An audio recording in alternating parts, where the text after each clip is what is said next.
का जो पिछली सरकार का मैनिफेस्टो था वही उसको पूरा नहीं कर पाए, तो नगर निगम के मैनिफेस्टो को कहाँ पूरा करेंगे। तो ये तो इस तरह के सपने लोगों को दिखाते आए हैं और धरातल पर कुछ भी नहीं उतरता। वो लोग देख चुके हैं, लोगों ने अभी हाल ही में इनको सत्ता से बाहर किया है। अभी 4.5 वर्ष से ऊपर कार्यकाल वर्तमान सरकार का है।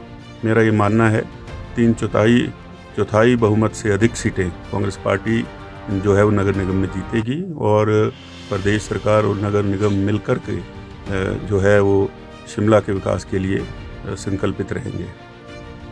है कि हम जो पैसा छोड़ करके गए थे, अब वो पैसा जब इनको मिल गया तो आनन फानन में इनको समझ नहीं आया कहाँ खर्च करें।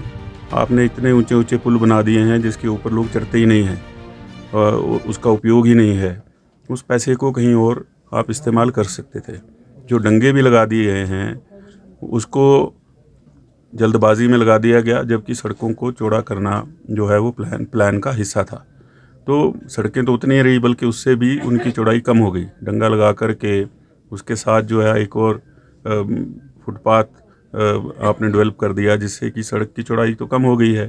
तो मैं समझता हूँ कि उस पैसे का दुरुपयोग हुआ है। और सबसे बड़ी बात यह है कि 50-50 पार्टनरशिप की शेयरिंग में ये प्रोजेक्ट आया था गवर्नमेंट ऑफ इंडिया का, लेकिन जो स्पेशल कैटेगरी स्टेट थे देश के उनको 90-10 में दिया गया है। ये हमारा शुरू से केंद्र के साथ झगड़ा रहा, हालांकि हमारी सरकार वहाँ नहीं थी, कि हमको 90-10 के तहत जो है आप ये ग्रांट दीजिए, जिसमें कि 10% हिस्सा प्रदेश का हो और 90% जो है वो केंद्र की सरकार उसमें अपनी भागीदारी सुनिश्चित करे।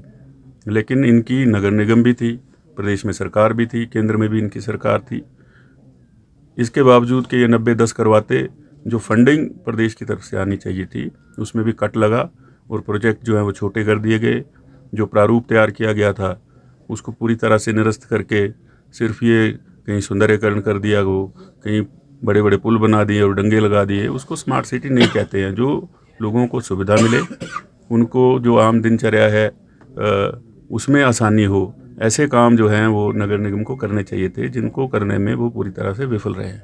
आखिरी सवाल रहेगा। देखिए, स्मार्ट सिटी मिशन हमारे समय में आया था। उसमें धर्मशाला और शिमला दोनों नगर निगमों को स्मार्ट सिटी के अंदर लिया गया था और इसके लिए जो प्रारूप तैयार किया गया था पिछले 5 वर्षों में, मुझे लगता है कि उस धनराशि का दुरुपयोग शिमला शहर में भी और धर्मशाला में भी हुआ है।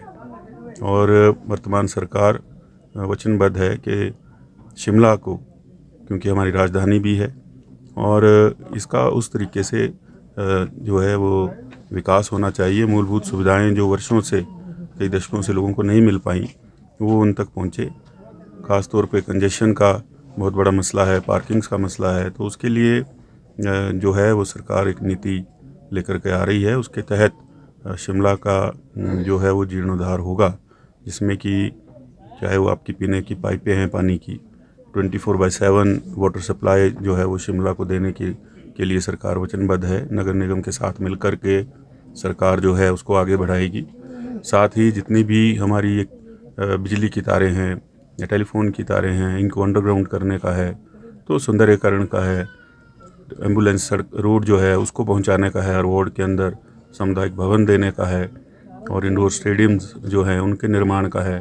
तो इन सारी चीज़ों से जो है वो शिमला शहर को काफ़ी लाभ मिलेगा और जो लोग जिनके पास अपने घर नहीं है उनके लिए जो है वो घरों का निर्माण करना और सड़कें जो हैं उनको चौड़ा करना, चाहे वो हमारी टिम्बर मार्केट है या सब्जी मंडी है, इनको दूसरे स्थान पर शिफ्ट करके जो है वो शिमला की सड़कों को खोलने का भी काम आने वाले समय में नगर निगम करेगी, जिसका कि लाभ शिमला में रहने वाले जो लोग हैं नगर निगम के, उनको मिलेगा। सुधीर जी, अगर बात करें हिमाचल प्रदेश के विश्वसनीय ज्वेलर भूषण ज्वेलर्स सोलन।